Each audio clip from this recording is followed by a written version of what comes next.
আসসালামু আলাইকুম। ওয়ালাইকুম আসসালাম। আমার প্রথম হলো যে আমি বেশি সুস্থ পারছি না। বেশ কিছুদিন আগে 1 মাস হাসপাতালে ছিলাম অসুস্থ। বাট এই যে দরখাস্ত বা এগুলি করার সেগুলি অনেক আগে প্রসেস করা হয়েছিল। আমার প্রথম কথা হলো যে ক্যানাডাতে এত স্টুডেন্ট আর এত বাঙালি, আমি তুমি করে বলবো, কারণ আমার মনে হয় যে আমার দিকে তোমাদেরকে দিকে এত ভালো লাগছে যে সেটা আমার ছাত্রদেরকে জন্য আমি প্রাণের কাছে পাবো।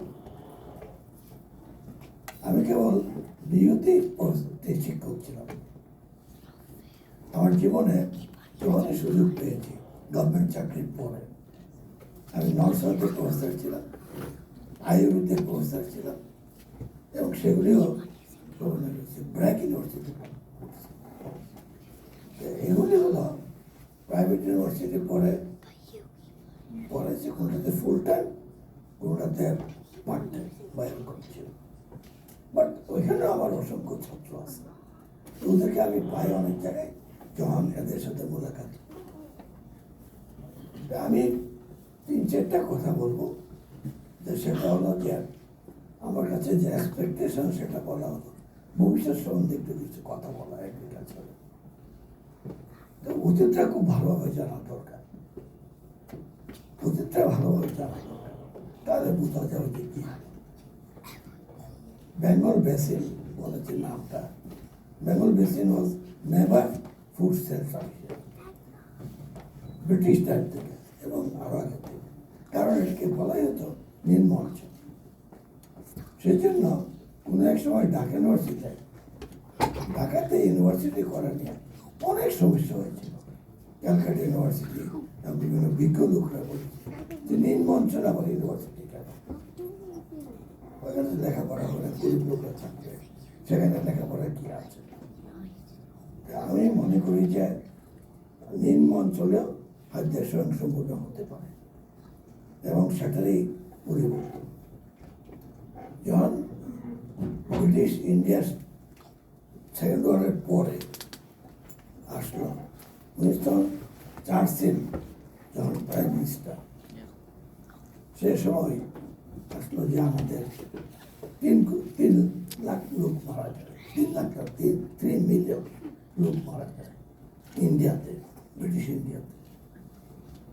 সেটা কয়েকটা কারণ ছিল। একটা হলো ওয়ারের পরে ওয়ার এফেক্ট, তারপরে হলো 2 বার পরপর বন্যা হয়েছিল, আরেকটা হলো একটা ব্রাউন স্পট ডিজিজ, হেলমন্থোসোরিয়াম, যেটা এটা একটা মহামারী হয়েছিল। এসব কারণে এই লোকেরা মারা গেছে, বেশিরভাগই নিম্ন অঞ্চলে। যারা উচ্চ অঞ্চলে আছে তারা মারা যাবে। সেটার কারণ হলো এখানে প্রপার্টি স্টেকেন লোকেশন অনেক বেশি। এটা হলো একটা ইয়ে। আমরা যখন বাংলাদেশ স্বাধীন হলো, তখনকার সিচুয়েশনটা কি? তখনকার সিচুয়েশনটা হলো আমাদের ইয়েতে 72-তে আমরা 93 লাখ টন খাদ্য উৎপাদন করতাম বাংলাদেশে, এবং আজকে আমরা উৎপাদন করি 4 কোটি টনের উপরে। তখন মানুষ ছিল 72 মিলিয়ন, তার মধ্যে অর্ধেক লোকের খাবার ছিল, মানে দারিদ্র এত ছিল। আমরা গ্রামের ছেলে, আমরা দেখেছি যে গ্রামে মানুষ খেতে পায় নাই সেরকম ছিল। এই আর্থসামাজিক অবস্থার পরিবর্তন হচ্ছে ফুড সিকিউরিটির মাধ্যমে, বিকজ ফুড সিকিউরিটি এম্পাওয়ার করেছে সেটা। এটার সময় ব্রিটিশ ইন্ডিয়ার সময় 2টা কাজ করেছিল উইনস্টন চার্চিল। উনি গভর্নরকে বদলাই দিল, ব্রিটিশ গভর্নরকে বললো যে সে লেদারজি এক জেনারেলকে গভর্নর করে পাঠায়, এবং সে গভর্নর তখন কতগুলি অঞ্চলকে ভাগ করলো ইন্ডিয়াতে, যে অঞ্চলগুলিতে ইমিডিয়েট রিলিফ দরকার, সাহায্য দরকার, মানুষ অনেক মানুষ, এবং সে কিছু ভালো কাজ করেছে। সে সময় আসছিল যে সব এলাকার জন্য স্থানীয় ভিত্তিক পরিকল্পনা দরকার, অল ইন্ডিয়ার পরিকল্পনায় কাজ হবে না।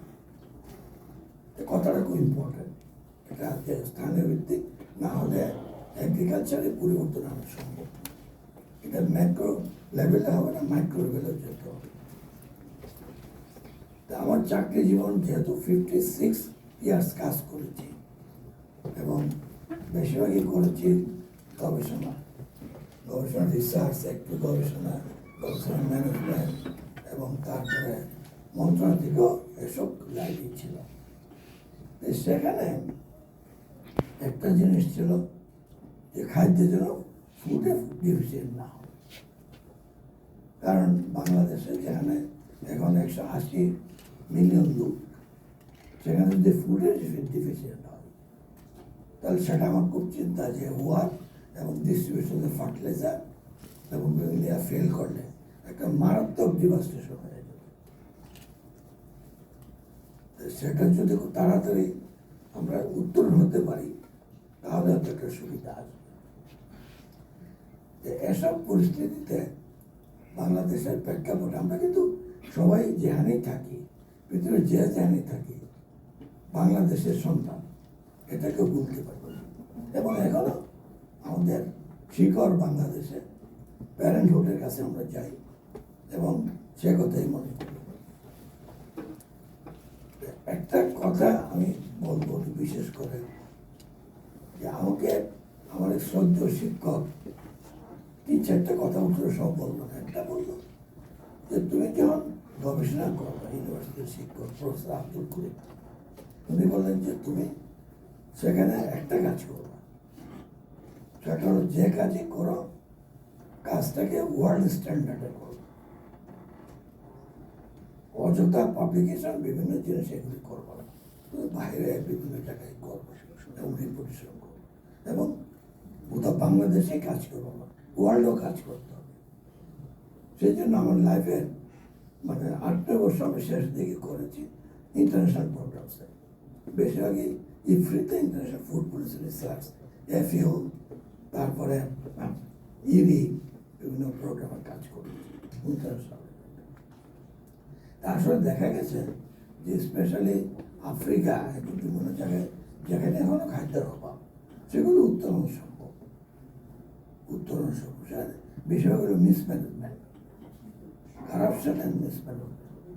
সেটা আমি এটা বলছি প্রেক্ষাপটটা যে প্রথম, এটা হলো বাংলাদেশের আগের অবস্থা। আরেকটা কথা বলবো যে বাংলাদেশের বুঝতে হলে ওই যে আসলে রিজনাল ভাবে যেতে হবে, তখন আমি একটা প্রায়োরিটি দিলাম যে বাংলাদেশের রিজনাল ভেরিয়েশন। কাজ করতে গিয়ে দেখলাম দেশটা ছোট আয়তন, মাত্র 14 মিলিয়ন হেক্টর, তার মধ্যে 9 মিলিয়ন হেক্টর ছিল 92 সনে চাষ করা হতো, আর এখন করে 8 মিলিয়ন হেক্টর, 1 লাখ কমে গেছে, উৎপাদন অনেক বেড়েছে। সেটাই বলবো যে এটা কীভাবে হলো। এটা হওয়ার পাঁচনে কয়েকটা শক্তি কাজ করেছে।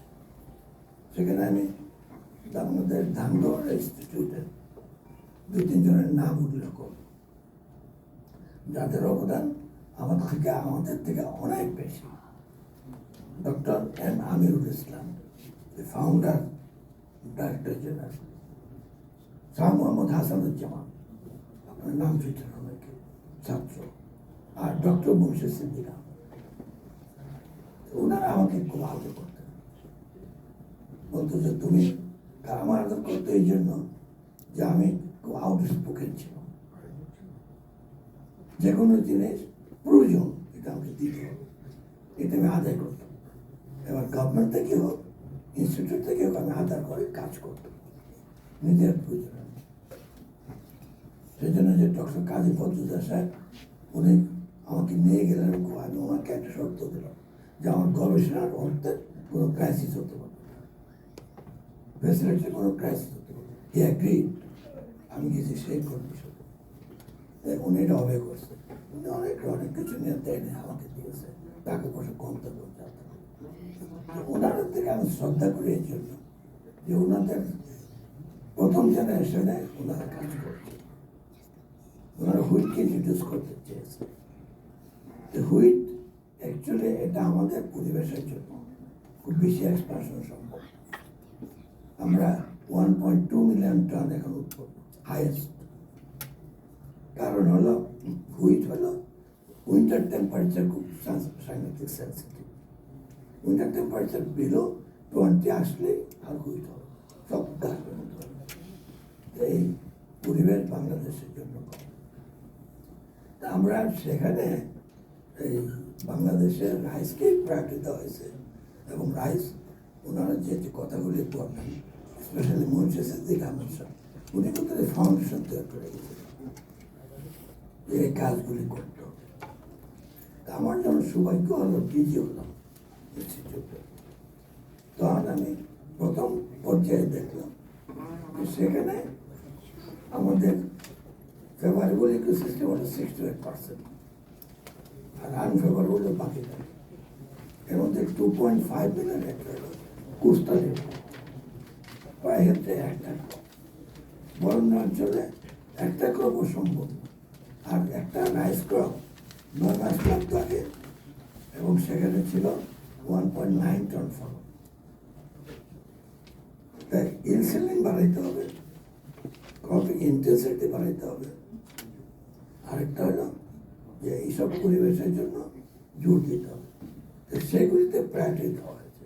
এবং সেগুলি কিছু বেসিক ওয়ার্ক, এই যে কয়েকটা পাবলিকেশন আমাদের দেখা যায়, সেগুলি ম্যাপিং করা, জোনিং করা, দেখাই দেওয়া, সেই কাজগুলি আমি করেছি। এগুলি নিয়ে কাজ করো, সেগুলি নিয়ে পরিকল্পনা করো, সেগুলি দেখে করো। এবং তার থেকেই সম্ভব হয়েছিল ফার্স্ট 1999-এ বাংলাদেশ লাইফের প্রথম ফুড গ্রেনের সেলফ সাফিসিয়েন্ট, যার জন্য UNFAO বাংলাদেশকে গভর্নমেন্টকে সিরিয়াস পদক দিল, এটা একটা মার্ভেলাস অ্যাচিভমেন্ট। তো সেই অ্যাচিভমেন্টের অংশদার আমিও, বিকজ টাস্ক ফোর্সের চেয়ারম্যান ছিল আমি, তো we must have to implement, এবং উই ডু। আমরা এটা করার পরে তখন দেশের লোক সংখ্যা বাড়তো 2.3%, কাজে আর জমি কমতেছে প্রায় 1% বছরে, আর 1% দিলে 10,000 হেক্টর পার ডে হিসাব করেছে কত কম। কাজে দেখা গেল যে মানুষ এত হবে এখানে আর জমি থাকবে না, এবং তার থেকে জমি আর থাকবে, তাহলে একটা দেশ ইন্ডাস্ট্রি হিসেবে গ্রো করে দেবে।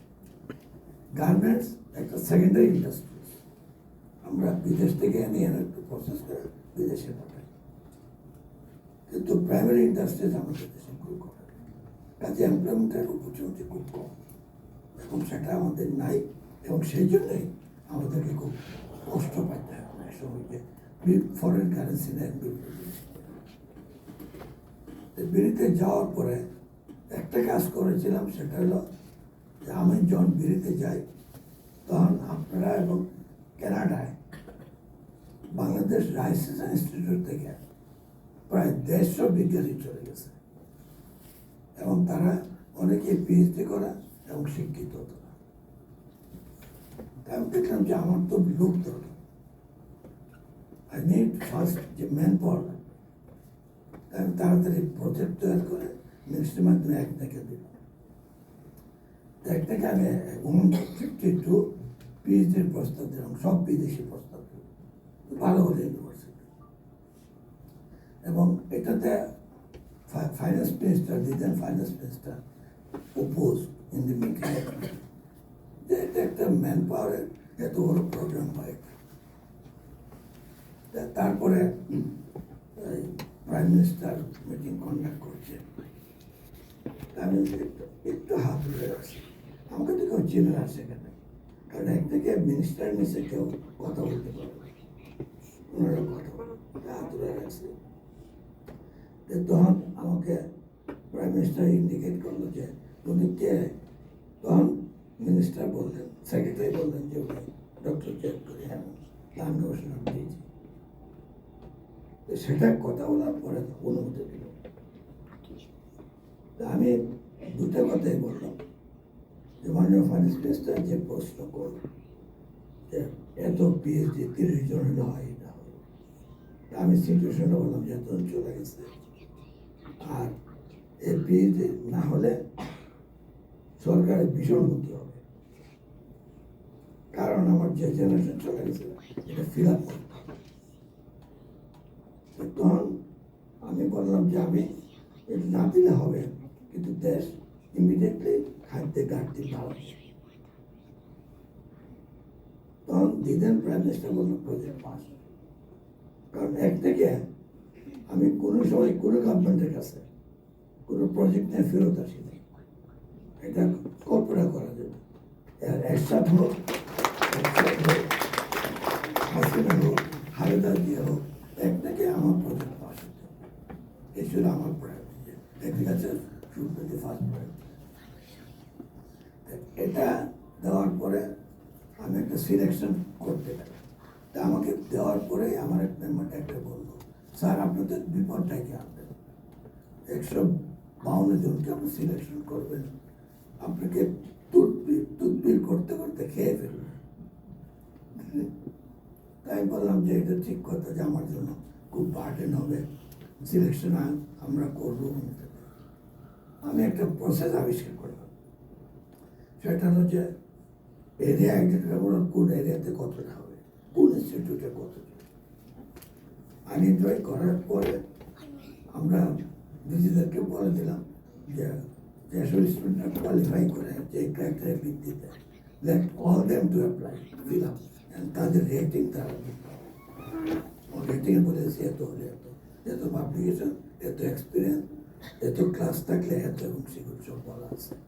বাইরে কাজ করলে বেশি মার্ক, ভিতরে কাজ করলে হেডকোয়ার্টার কাজ করলে কম মার্ক রাখছি। সেটা তো এমন না, এরা তো অনেক বেশি ফেসিলিটি কম পায়, সেগুলি ইয়ে করে তারা নিজের রেটিং করে। তা আমার কাছে এটার পরে মাত্র একটা তদবির আসলো, প্রথম একজন মিনিস্টার, ইনফ্লুয়েন্সিয়াল মিনিস্টার, যে তাকে বিবেচনা করতে। তাই বলেন স্যার সে তো নিজে স্কোর করছে, কারণ সে স্কোর করছে, ডাইরেক্টর রিসার্চ ভেরিফাই করছে, পাবলিকেশন দেখেছে, করে তারপরে ডিজি পাঠাচ্ছে আমাদের কাছে। তো সেটা নিয়ে যখন আসলো, তখন উনি একটা কথা বলে, আমি ওই ছাত্রকে পাঠাইতে বলবো, কারণ ওনার মিসে তো টেলিফোন করলেন ওই ক্যান্ডিডেটের জন্য। তখন ওই আসছে, আমি আসতে বললাম যে তাকে বলো, আমার ডাইরেক্টরকে বলে দিলাম, তাকে বলো যে সে জন্য ইয়েটা নিয়ে আসে, তার একটা স্কুলটা নিয়ে আসে, আর তার সাবজেক্টে হাইয়েস্ট স্কুল নিয়ে আসে। নিয়ে আসছে, আমার একটা ডাইরেক্টর আমাকে দিয়েছে। আমি দেখলাম যে সে 42 পাইছে, আর আমরা লাস্ট যাকে দিছি সে 76 পাইছে। ওকে আমরা জিজ্ঞাসা করলাম যে তুমি তো মন্ত্রীর কাছে গেলা, what the minister can do, can you get it change? তুমি তো বলো কোনো আনসার, তুমি নিয়ে যাও মন্ত্রীকে দেখে, তুমি মন্ত্রীকে দেখে, মন্ত্রী ওয়াইফকে দেখে যে তোমার এ পাইছো এবং এদেরকে দেওয়া আছে। এই সিস্টেমটা কার্যকরী ছিল, কিন্তু তারা রাখেনি। কারণ এটাতে কেউ কোনো তদবির চলবে না। এটা এই যে 152 থেকে পাঠালাম, আমি আবার কাউন্ট করলাম, আর একটা মনিটরিং টিম করলাম, মাস রিটার্ন হোম 6 জন বাদে সব দেশে আসছে, এবং এসে তারা রিসার্চ সিস্টেমে কন্ট্রিবিউট করেছে। একটাই, আমি তাদেরকে সিনিয়রিটি নিয়ে কোনো অসুবিধা করি নাই, পদোন্নতিতে কোনো বাধা দেয় নাই, বিদেশে তা। এরপরেরটা আসলো যে এই যে ম্যান পাওয়ার গেল, ম্যান পাওয়ারের পরেরটা আসলো যে আমাদের, আমি যে খরা আবিষ্কার করলাম, যে খরা ম্যাপিং, স্যালাইনিটির ম্যাপিং, এবং তারপরে আসলো যে আমাদের মাস্টার প্ল্যান আর ডেল্টা প্ল্যান। তো ডেল্টা প্ল্যান 100 বছরের প্ল্যান। তো ওইটাতে I was made an international advisor. তাই আমি বললাম যে আমি অ্যাডভাইজার হতে চাই না, আমি অ্যাক্টিভ পার্টিসিপেশন করতে চাই। কারণ বাংলাদেশের ডেল্টা প্ল্যান অ্যাক্টিভ পার্টিসিপেশন, তো প্ল্যানিং কমিশন রাজি হতে থাকে না অ্যাক্টিভ থাকে। এটাতে কতগুলি নির্দেশনা আমরা দিয়েছি, ভবিষ্যতে কি হবে সেগুলো বাস্তবায়ন কীভাবে হবে, আশা করি যে সেগুলি করতে পারি। আমি লাস্ট যেটা বলতে চাই, চ্যালেঞ্জ তো শেষ নাই, কারণ এখনো বাংলাদেশে 1.5% পপুলেশন বাড়তেছে। তারপরে পপুলেশনের মধ্যে বেশিরভাগ হলো একটা বিপ্লব বাংলাদেশে হয়েছে, বিভিন্ন ইউনিভার্সিটিতে মেয়েদের সংখ্যা বেশি। এগ্রিকালচার ইউনিভার্সিটিতে আমরা যখন ছাত্র ছিলাম তখন মহিলাদের ভর্তি করা হতো না, নিষেধ ছিল। আর এখন লাস্ট ইয়ার আমি ইউনিভার্সিটিতে গেলাম, গিয়ে দেখলাম 68% হলো ফ্যামিলি স্টুডেন্ট। ফ্যামিলি স্টুডেন্টের একটা অসুবিধা হলো, অনেকে বিয়ে শাদী হয়ে তারা কাজ করে না, কাজ ছেড়ে বাকিরা কাজ। তা আমি এটা বলার পরে যেটা আমি বলতে চাই যে আপনারা সবাই যাতে শুরু করতে পারেন, যে যেখানে আছেন সেখানে থাকবে। গত বছর এই ডক্টর হাবিবুর রহমান আমাদের এখানে গেল বাংলাদেশে। আমি জিন এডিটিংয়ের উপর একটা মিটিং করলাম, মনে আছে তো, বিএসসিতে। হোল গ্রুপকে ডেকে সে প্রজেক্টটাকে আমরা লঞ্চ করব এবং 1,76 লাখ টাকা একাডেমি অফ সায়েন্স থেকে আমরা দিয়েছি। যে এটা হলো একটা নতুন area, we want the breakthrough should have to begin, যে এটা ওয়ার্ল্ডের হেডকোয়ার্টার হবে। এটা হলো ইয়েটা আমাদের এমনি একাডেমি অফ সায়েন্সে 460 কোটি টাকা আমাদের এন্ডোমেন্ট ফান্ড আছে। ওইটার থেকে আমরা যা পাই, ইনকাম পাই, ওই যে ইন্টারেস্ট, এটা আমরা ইয়েতে দিই, এসব বেনিফিট, গোল্ড মেডাল ইয়েতে।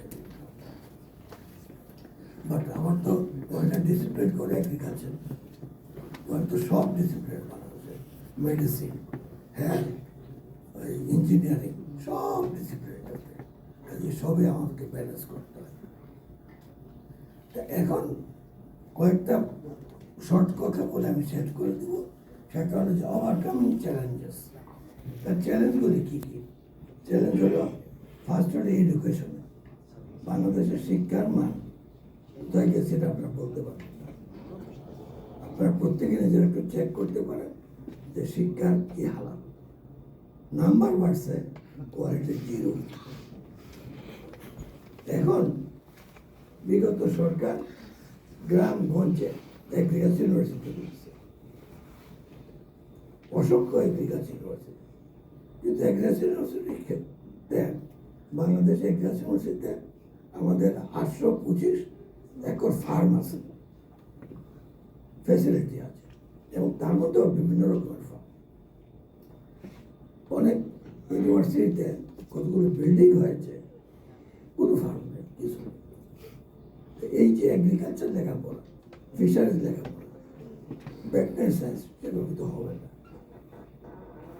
আমাদেরকে একটা জিনিস আপনারা বিদেশ থেকেও লিখতে পারেন, বাংলাদেশের নিউজ পেপারে লিখতে পারেন যে এগ্রিকালচার এডুকেশন না কেবল সামগ্রিক এডুকেশনটাকে আবার করতে হবে।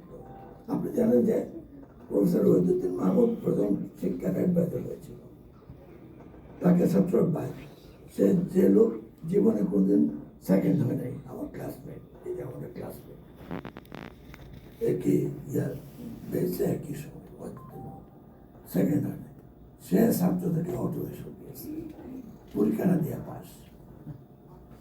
আমি তাকে গালিগালাজ করলাম, আই ওয়াজ ইন কানাডা, ওনাকে আমি গালিগালাজ করলাম, ওইটা কী করলো, তুমি দেশে আসো দেখবা বুঝবা।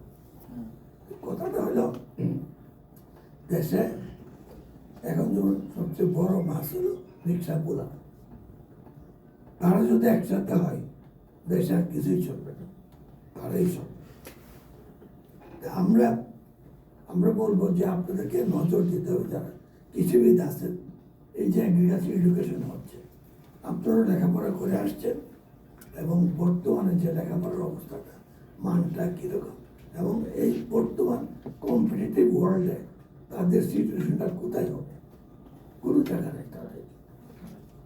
এটা আমার এক নম্বর প্রস্তাব যে সামগ্রিক এডুকেশন এবং স্পেশালি এখন যে এই যে এআই আসতেছে, বিভিন্ন টেকনোলজি আসতেছে, সেগুলিকে কীভাবে এটাকে আমরা একত্র করতে পারি এবং কারিকুলামে ঢুকে সেগুলিকে ইমপ্রুভ করতে পারি। অনেক ইউনিভার্সিটি আছে সয়েল সায়েন্স ল্যাবরেটরিতে জাস্ট কয়েকটা ফানেল পুরে প্রিপেয়ার হয়ে আছে আর কিছু না। তাহলে একটা ইনস্ট্রুমেন্ট কোনো মাপার যন্ত্র নাই, কিছু নাই, ইউনিভার্সিটি তো সেরকম ইউনিভার্সিটি আমার সুযোগ হয়েছে। একাডেমিক সায়েন্স থেকে আমি সব ইউনিভার্সিটি ভিজিট করি, যাই, দেখি। এই জন্য বলেছি যে আপনারা এটাতে লিখতে পারেন এবং নিজেরা কোথাও ভিজিট করে নোট দিতে পারেন, গভর্নমেন্টকে কিছু বলতে পারেন, যেগুলি মান উন্নত না করে এসব এডুকেশন দিয়ে কোনো লাভ হবে না। 2 নম্বর হলো যে আমাদের এনার্জি ক্রাইসিস অত্যন্ত বেশি। এখন তো শুনতেছি বাংলাদেশে গাড়িই চলবে, পেট্রোলের জন্য 500 টাকার তেল নেয়, 10 ঘন্টা বয়ে থাকে। তা আসলে আমাদেরকে চেষ্টা করতে হবে এনার্জি এফিসিয়েন্ট এগ্রিকালচার করতে এবং সেটা রিনিউয়েবল এনার্জিকে হারভেস্ট করতে হবে কুইকলি। অনেক দেশ রিনিউয়েবল এনার্জিকে হারভেস্ট করেছে এবং আপনারা জানেন যে G20 নেশন, তারা সোলার এনার্জি বিভিন্ন ইয়াতে এসব কান্ট্রিকে তারা ইনসেন্টিভ প্যাকেজ দিয়ে দিয়ে করতেছে, হিউজ ইনসেন্টিভ, 60%, কারণ সেখানে যে প্যানেল দাম সেগুলো অ্যাফোর্ড করতে পারে। বাট এটা চিন্তা করতে হবে যে এটাতে ইনভেস্টমেন্ট বাড়ায় আমাদের এনার্জি এফিসিয়েন্ট এগ্রিকালচার করতে হবে, প্র্যাকটিসগুলোকে সেভাবে যেতে হবে। বর্তমান এনার্জি সিস্টেম দিয়ে এগ্রিকালচার চলবে। আমি একটা সুসংবাদ দিই যে আমি এখানে থাকলেও অসুস্থ এবং কয়েক মাস যাবত আছি, আমি কথা বলে প্রায় দেশে এবং শব্দ যোগাযোগ আছে। তো তাদেরকে জিজ্ঞাসলাম যে এবছর বোরো হারভেস্ট কেমন হয়েছে, কেমন চলতেছে। কারণ আমি খুব চিন্তিত ছিলাম, যুদ্ধ লাগিয়ে গেছে, যদি ফার্টিলাইজার ক্রাইসিস হয়, ইউরিয়া এবং বিশেষ করে ডিজেল এবং পেট্রোলের, তাহলে একবারে ক্রাইসিস এখানে আনবো। তো বললো যে স্যার এবছর বাম্পার হারভেস্ট হয়েছে, কারণ এই হাওড় এলাকায় কোনো বন্যা হয়, কাজে ওখানে হয় আমাদের 22% এলাকায় টোটাল এই যে রাইস 4 কোটি টন, তার 65% হয় বোরো সিজনে। কাজে এটা একটা মেজর কন্ট্রিবিউটর, এটা এদিক সেদিক হলে গন্ডগোল। এটা একটা আরেকটা হলো যে বললো যে সার বিগত সরকার রেখে গেছে পর্যাপ্ত, ফার্টিলাইজারটা চলেছে, এখন চলবে না, আমল হলে আর চলবে না, এই অবস্থা। এই জন্য এনার্জি এফিসিয়েন্ট প্র্যাকটিস নিতে হবে। আরেকটা হলো যে আপনারা জানেন সবাই যে বাংলাদেশে কীরকম এগ্রিকালচার প্রোডাক্ট লস হয়, কারণ আমাদের অনেক সময় ফ্রুটস, ভেজিটেবল সেগুলি যেহেতু প্রসেসিং নাই, সেগুলি প্রায় 80% লস হয়। কাজে এই বিপদটা থেকে উঠতে হবে, আমাদেরকে প্রাইভেট সেক্টরকে এনকারেজ করতে হয় এগ্রো প্রসেসিংয়ে ইনভেস্ট করা এবং ভ্যালুয়েশন করে। আমি যে কোনো এক্সপোর্টারের সাথে কথা বলতে বাংলাদেশে বলে যে এথনিক মার্কেটে তুমি মাল পাঠাও, তো বুঝিটা তো কি সুপার মার্কেটে ঢুকো না কেন? সুপার মার্কেটে যে ফাইটোস্যানিটারি রেগুলেশন সেগুলি বাংলাদেশ মিট করতে পারে, বাট এটা সম্ভব মিট করা। কারণ যখন ফিশারিজ সেক্রেটারি ছিলাম, আমি যাওয়ার সাথে সাথে 27টা ফিশারিজ ইয়াতে মানে ইন্ডাস্ট্রি থেকে এক্সপোর্ট বন্ধ করে দিল গভর্নমেন্ট, কোথায় সীসা পাইছে কী পাইছে, সেগুলি নিয়ে একটা গন্ডগোল হলো এবং এটা সব শাটডাউন। শাটডাউন করার পরে আমাদেরকে আসতে হলো যে আমি ইউরোপিয়ান ইউনিয়নকে ডাকলাম, ডেকে বললাম যে আমার টাকা নেই, তোমরা আমাদের টিমে যোগ দাও, সেগুলিকে আমরা ইউরোপিয়ান স্ট্যান্ডার্ডে যেন প্রাইভেট সেক্টর দিতে পারে, মাল এক্সপোর্ট করতে পারে, সেভাবে আমরা করাবো।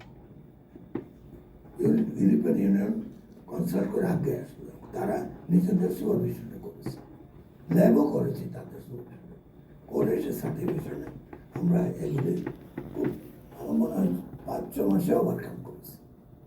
তা আমাদের এগ্রো প্রসেসিংয়ে যদি আমরা ব্যালেন্সে যাই, সেখানে আমরা অনেক কিছু করতে পারি। আমাদের এগ্রিকালচার রিসার্চ ইনস্টিটিউশনস আমরা যেটা রেখে আসছি, ইনস্টিটিউশন যত গবেষণা ইনস্টিটিউট, সেখানে বেশিরভাগ পলিটিক্যালি রিক্রুট হয়েছে, দলবাজি হয়েছে, এইগুলি সম্পূর্ণ নষ্ট করে দিয়েছে।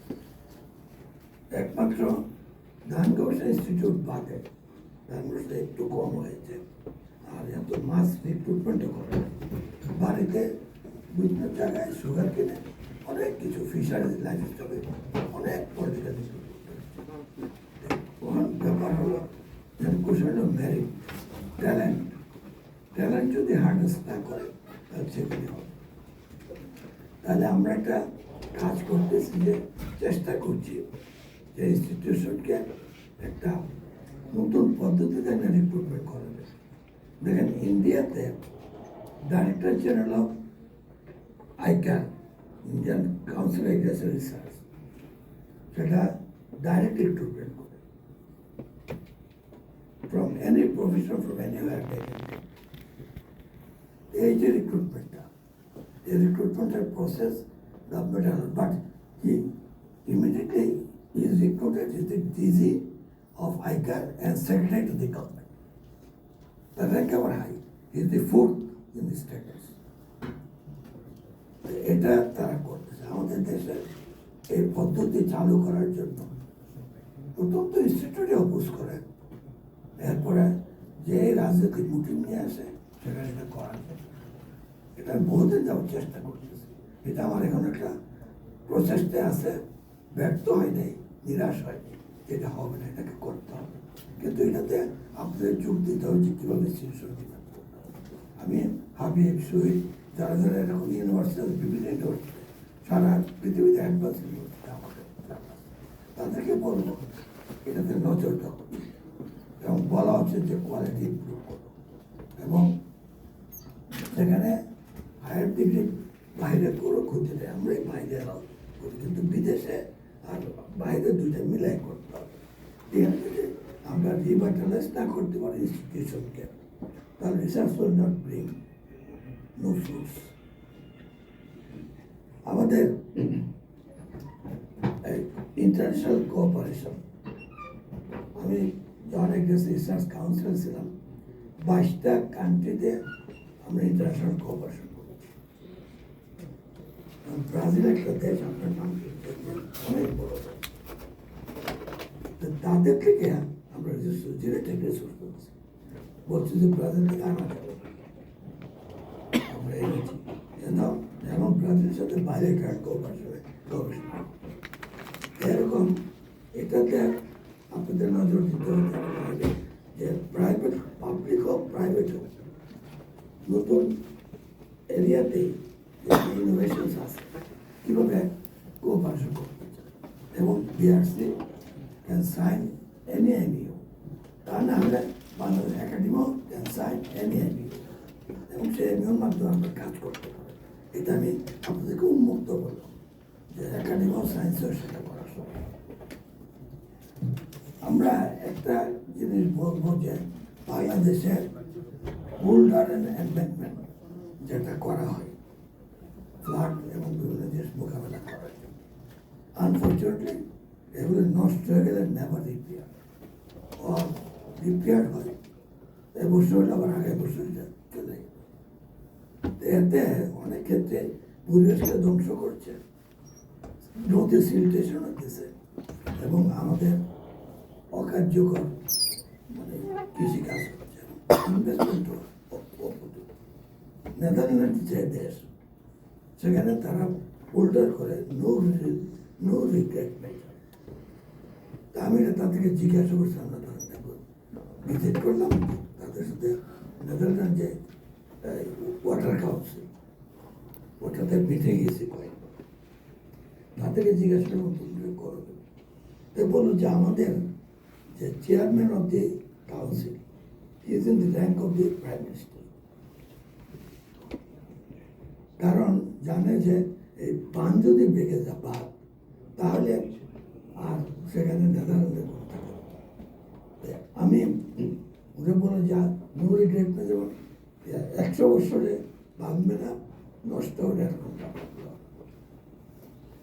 এগুলি প্রিপেয়ার করা মানে দেখো, আমাদের লোকদেরকে প্রিপেয়ার করতে হবে। আপনাদের একটা কাজ করতে হবে, আমি বলবো যে যারা সিনিয়র প্রফেসর এটা, আপনারা দেশে এবং বিদেশেও শর্ট ট্রেনিং প্রোগ্রাম করতে পারেন। যেমন ভ্যাকেশনেও যান, ডু শর্ট ট্রেনিং প্রোগ্রাম, তারপর অ্যাডভান্স টেকনোলজিগুলি দেখান। ইয়াংরা কিন্তু খুব এনকারেজ ফিল করতে যদি এটা করে। আর প্ল্যাটফর্ম আছে, বিআরসি আছে একটা, আমাদের একাডেমিক সায়েন্স, সেগুলো থেকে করে। আর প্রাইভেট সেক্টরও এখন অনেক ফিল্ডে আছে, তাদের সাথে কাজ করতে। এটা হলো প্রিপেয়ারনেস। বাংলাদেশে কোনো প্রিপেয়ারনেসই নাই for commercialisation AI, artificial intelligence. তার করার কোনো প্রিপেয়ারনেস নেই, অথচ it has been commercialise in mathematical. এটা মনে রাখতে হবে। এগুলি শর্ট কয়েকটা ফিউচার প্রস্তাব, যেগুলি আপনারা চিন্তা করতে পারেন, দেখতে পারেন আর মনে রাখা। তবে একটা কথা হলো যে বাংলাদেশ কোনো সময় বন্যা হলে বা প্রাকৃতিক দুর্যোগ হলে কিছু ড্রেন ডিফিসিট হয়, হয়তো 10 লাখ 5 লাখ টন, বাট এটা খুব মারাত্মক না যদি মেজর ক্রপ ড্যামেজ না। আর মেজর ক্রপ ড্যামেজ হওয়ার শুরু, কারণ এই যে আমাদের বিভিন্ন সিজনে এখন ক্রপ করার আছে। একটা আমন ধান আগে করা হলে 9 মাসে যদি একবার বন্যা চলে গেল আর কিছুই করা যায়। এখন বন্যা যাক, বন্যা আগস্টে পরে সেপ্টেম্বরে গেলে পুরো ধান লাগাই দিল। এইচআইভি বীজ রেডি আছে 22-23। আমার যে এলাকায়, আমার এলাকা নিম্ন অঞ্চল, নিম্ন না, সেটা হলো ক্লাসিফিকেশনের মধ্যে করতে হয় নিম্ন মধ্য অঞ্চল। সেখানে এই প্রথম যেসব টেকনোলজিগুলো আমরা করেছি, ইরির থেকে কাজ হতো 22-23 যখন আমরা বাইর করলাম, তখন প্রথমে ডেমনস্ট্রেট হলো আমাদের সেখানে এবং সাকসেসফুল করেছে।